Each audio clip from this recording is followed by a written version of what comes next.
Hello and welcome back to another episode of Critical Reactions with your host Bryan. We're going to wrap up today with a special selection, which is where one of you tell me exactly what it is I need to check out. Today's special selection comes at us from Choruparu. Hello, please make a reaction to the song Camilla by The Art of Noise from the album Invisible Silence. Oh, I like that. I didn't notice that until I said it. Invisible silence. That's clever. So that's what we're going to be looking at today. The band is The Art of Noise. I'm a little worried about this, but the album art looks classy. So I don't know. Let's just dive in, see what's going on with the track Camilla.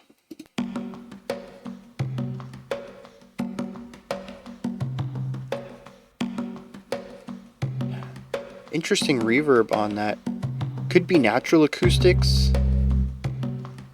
Could be something done in production.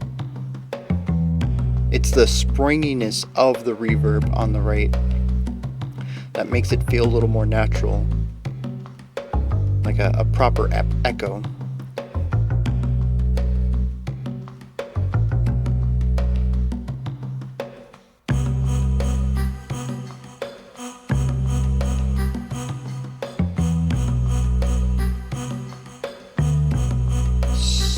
So, sort of like a walking bass line, it is directing us with a bit of movement to or through the chord progression.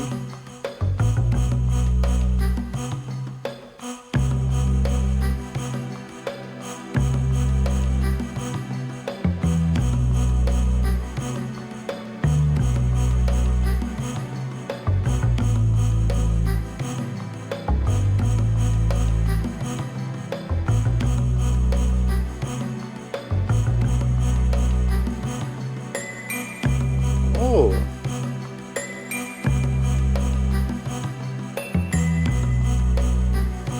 It's a really warm synth. But this metallic bell sound, it's so crisp. Everything else kind of has a haziness to it.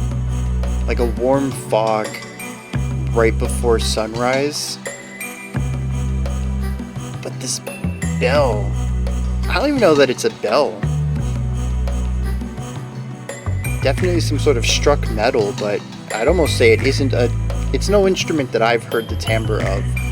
It's definitely close, probably in the glockenspiel family, but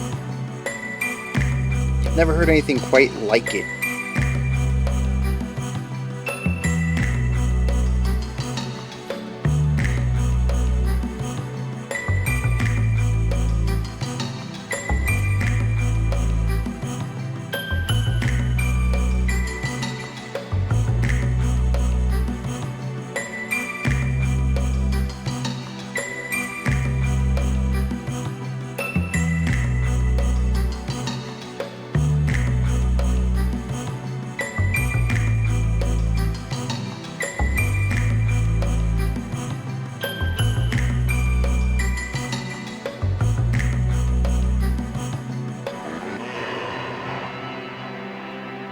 Okay, it's almost 3 minutes building that section. I love these. Like old school digitized voice samples.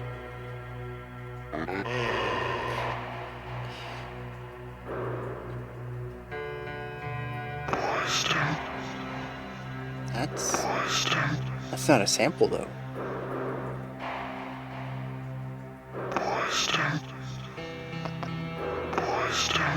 Sounds eerie and intimate simultaneously.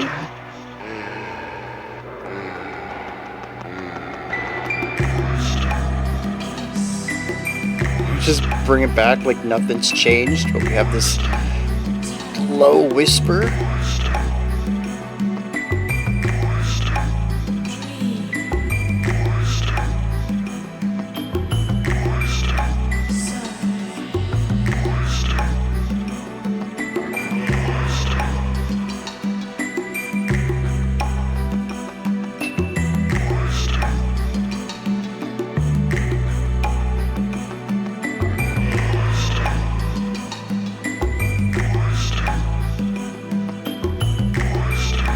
You know what's interesting too is we don't really have much that's changed.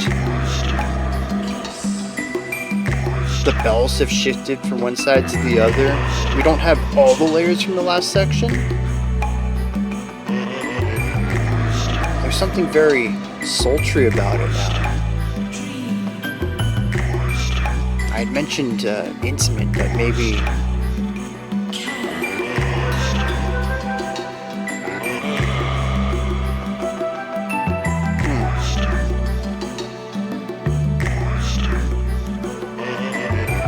Oh, that flute line.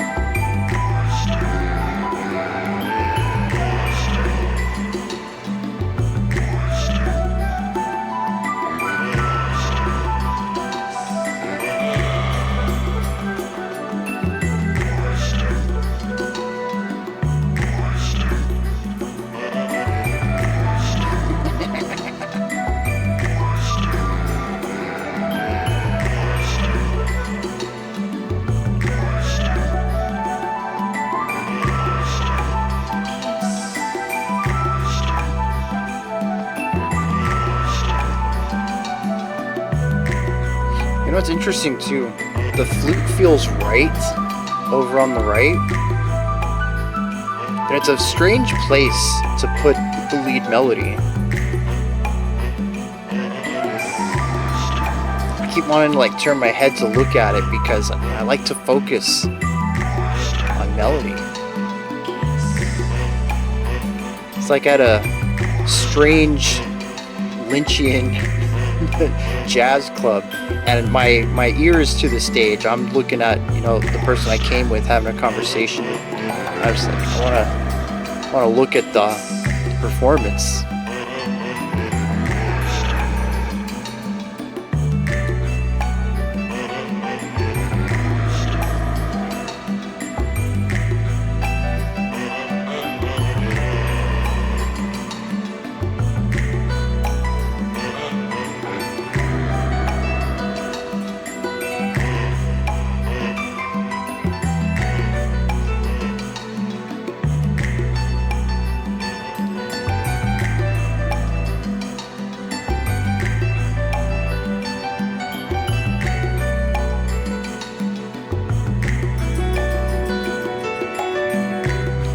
Okay, carrying on with what the flute was laying down.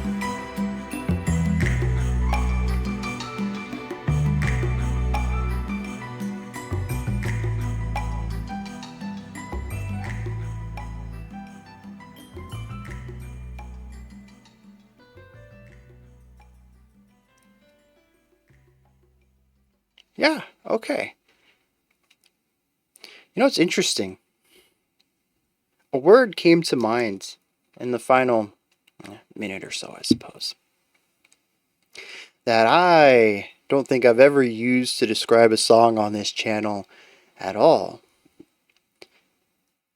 It's very sexy.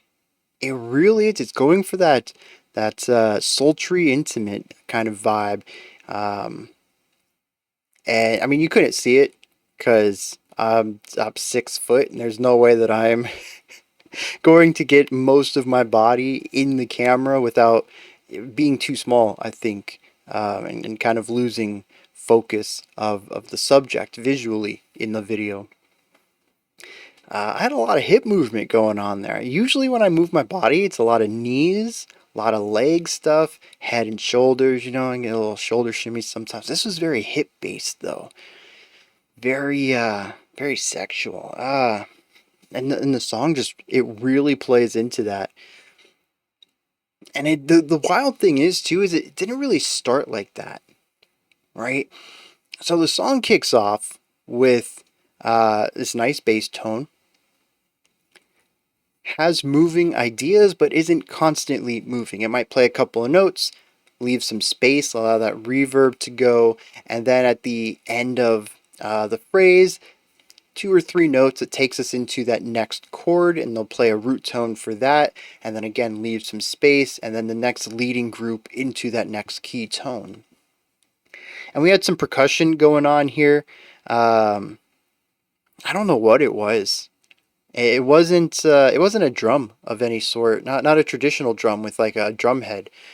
Um, and it was left panned, but it had a springy reverb over here. It didn't trail over. It's like it had an echo that came in over here that was very warbly. And so we have this very cool, like, kind of jazzy, almost feels like it's on a stage sound. And from here, things continue to get wilder with the electronic sounds. What felt like it could have been possibly a live recording dives into the world of electronic stuff and just a bunch of tones that maybe could be made with real instruments, but honestly felt just a little unusual to me, which made me think that most of it is electronic. And every single idea that comes in adds another layer. And the first couple of sections, or first couple of ideas that come in, to me, create something that feels um, very warm and hazy. There's definitely an inviting element to it. We have a distorted, slightly distorted, compressed. Slightly compressed synth that comes in the background, kind of gives it a shoegaze vibe, which I think is where the haziness comes from. Generally, the harmonic elements of it is it's bright, it's optimistic, it's cheerful. Like I said, very inviting. And I kind of described this opening, I guess it was about a minute or so, as like a comfortable fog right before sunrise. It's bright enough that it's not dark out, but the sun isn't up. It isn't proper morning yet, and you don't have the sun just off the horizon, blinding you either. It's still kind of down, but we're getting some of that light through it, and it's just a very comfortable, beautiful, chill and relaxed environment. And I was just really enjoying my time with this. We have these old school, it almost feels like 90s vocal samples, just like a single like sound, and then you just pitch shift it. That kind of stuff cracks me up. I've actually used them before. I don't remember if I released that song. I did it for a composition jam earlier this year, and I liked the end result, but it wasn't a full song. And I thought I released it under the experimental ideas label on my compositions channel, but now that I think about it, I might not have. I might have to do that then. I'll throw that up. They're fun to work with. It's a unique timbre that you don't really get anywhere else. It's kind of human, but definitely digital. It exists in this cool world between acoustic and electronic. And here it felt a little odd, but I quickly got into it. It works well. And it provides, I think, a little bit of an musical uncanny valley. I want to save that for later, but it's an interesting tone overall. And it builds this section for what, like I said, 3 minutes before we dipped everything down. And we bring in one of those lower digital voices. And we had a little bit of variation on that. I think the bass was still going. There's some foundational ideas. I don't remember what they were. And from here, though, this is where the key vocal clip sample came from.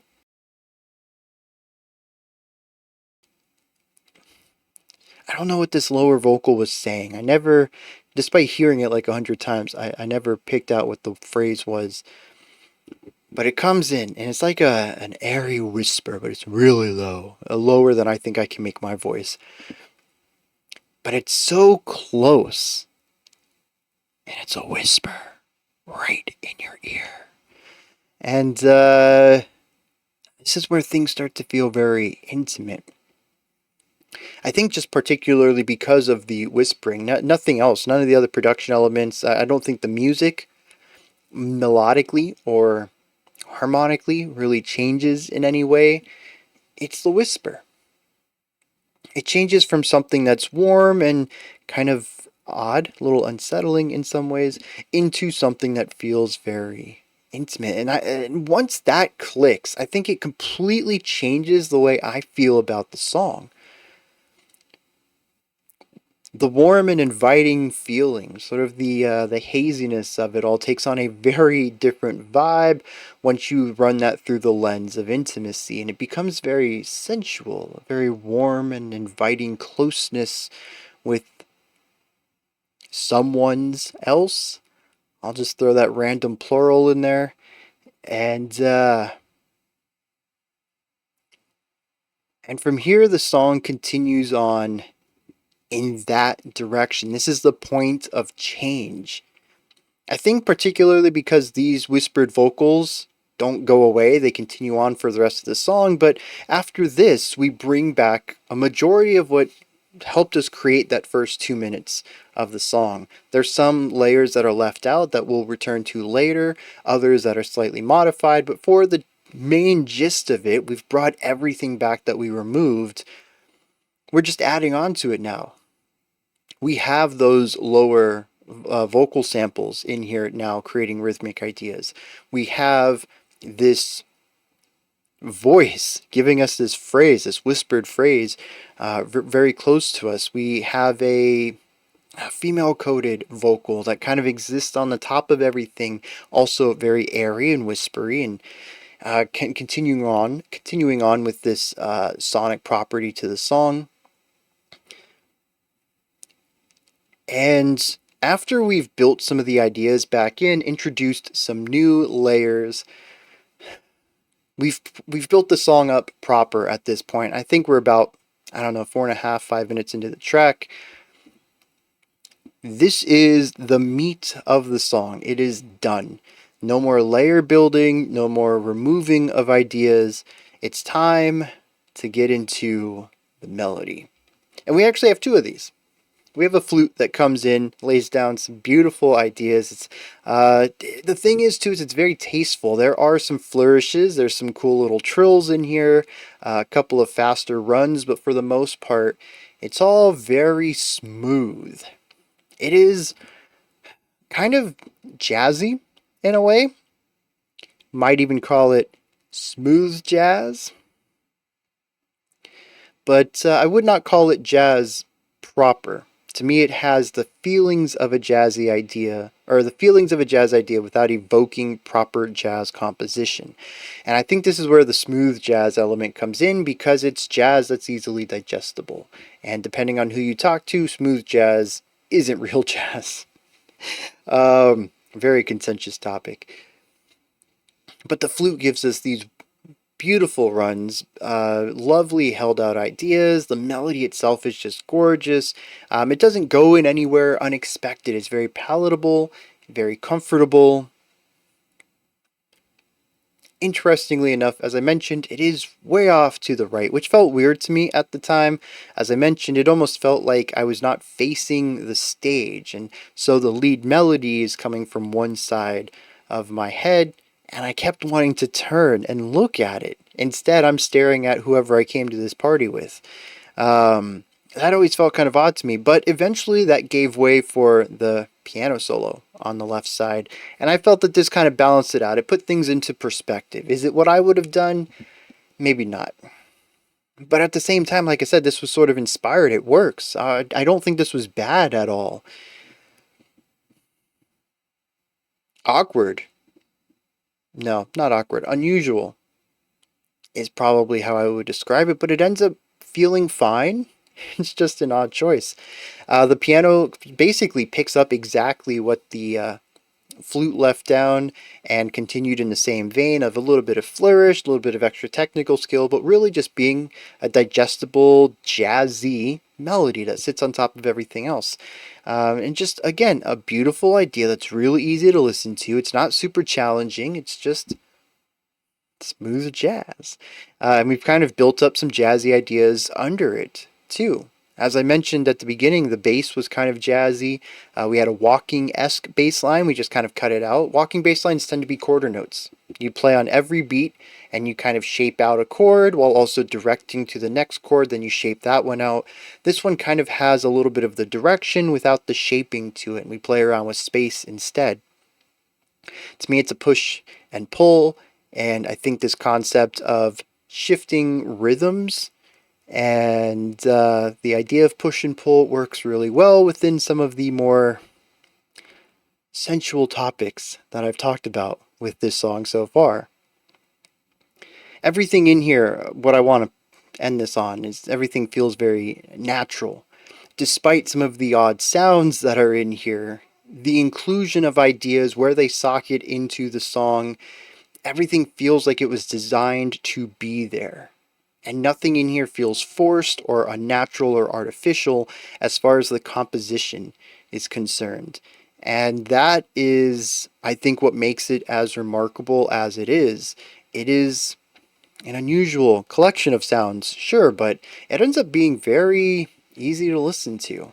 And it's gone in a blink of an eye, honestly. 7.5 minutes, it didn't feel like that for a song that's kind of melodyless for 60% of it and is based off of one single idea. Usually these types of songs, they kind of wear me down a little bit. And this one just, it kept things fresh. Things kept spicy enough for me not to get bored. I don't know if these double entendres are going over anyone's head or not. But we do have an uncanny valley element to it.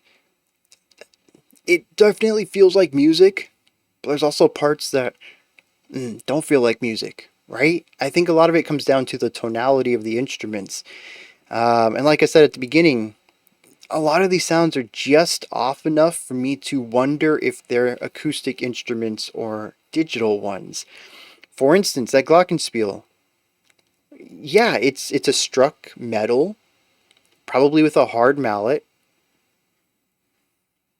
But I've never heard that specific tone before. It cuts. It has a specific, very specific timbre regarding like the trebleness of it. I guess would be like really focusing on the higher pitches of it. It feels very high frequency, even though it's not that high of a note. And so there's just a lot of elements to it that I can't. Look. I have not played every instrument in the world. So it's very possible this is a real instrument someone has and it just has this sonic characteristic to it. But it feels, again, like an uncanny valley. It's like a robot making the sound of a glockenspiel, steel bells. But, just kind of being off a little bit. It's not perfect. And a lot of the moving ideas in the background, well, if it didn't present itself immediately as those vocal samples, I think it'd be really easy just to fall into those little flourishes until you listen and you're like, wait a second, is that like a 90s vocal sample? But we do start the song off. You get to hear them very clearly and plainly before they're snuck into the mix, but still, they sneak into the mix just fine. If you go to listen for them, you're like, yeah, that's a weird sound. But if you're not really paying attention, it's just another tone. And this song does that with so many instruments. They just have timbres that absolutely work. If you just like lean back and take the whole song in, it's delicious. It is a wonderful sound overall. But when you start paying attention to the minutia, it's a really eclectic combination of tones, I think, is really what I'm getting at there. And I think that's what creates the uncanny valley. Is if you kind of squint your eyes, you're like, yeah, normal song. Everything here sounds fine. But you put those glasses on, well, everything's a little off.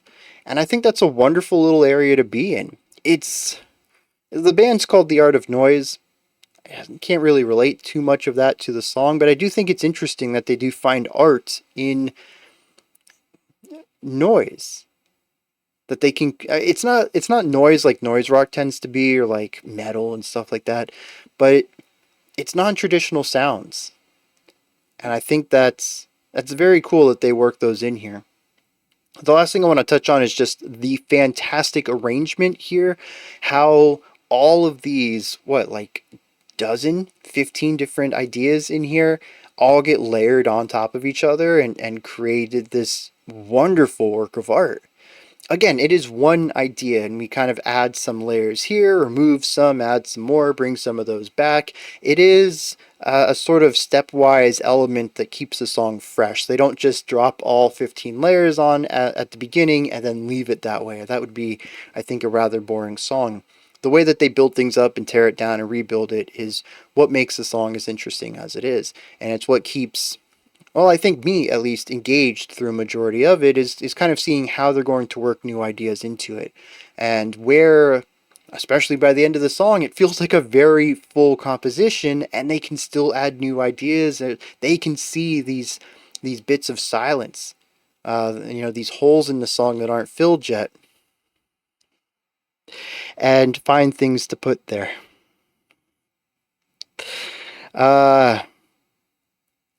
it all works out into this wonderful display, a sonic display here. And I think that's what stands out to me most. It isn't just the ideas, it isn't just the palatability, it isn't just the unique timbres on display, but it is all of the layers and how they work together to create this collection of gears that forms a watch. It's impressive to see how everything fits together so perfectly and meticulously and precisely. There's so much at work here, and it feels so effortless by the end of it. Just, again, I want to use the word natural, as if this song was always destined to be like this, and they just had to put the pieces together. I don't think there's lyrics to this, but there were words. I'm going to go look those up, see if I can't figure out what was being said in the two phrases I think that were used here. Well, it seems that Camilla has given, The Art of Noise has given this description of the song's lyrics: unintelligible words from computerized voices. That kind of cracks me up. But I dig it. They know what they're about. And they didn't put anything in here to be understood. So it's better than saying no lyrics, because there are words being said, even if they're words. I don't really have much of an interpretation for that. So let's just wrap this up. These are my thoughts on The Art of Noise's Camilla. But what did you think of this? Is there anything that stood out to you? Anything that you would like to add on to what I said or correct me on? Maybe you just have your own opinion about what this track is doing or saying, or maybe you just want to say that you enjoyed it too. Put all that stuff down in the comments section. Above that, in the description box, you'll find a link to Linktree. Takes you here. You can find links to my music, ways to support the channel, a link to the Discord server, and so much more. Above that, if you could, like, subscribe, and ring the bell. I greatly appreciate all three of those. That wraps it up for today, but I'll be back tomorrow, 5 p.m. Eastern Standard Time, 10 p.m. UTC as usual. We're going to continue on with this week's theme and probably check out a special selection, right? Until next time, remember to be critical, not cynical, of the music you listen to, and have a fantastic morning, afternoon, or evening, whenever you choose to watch my videos.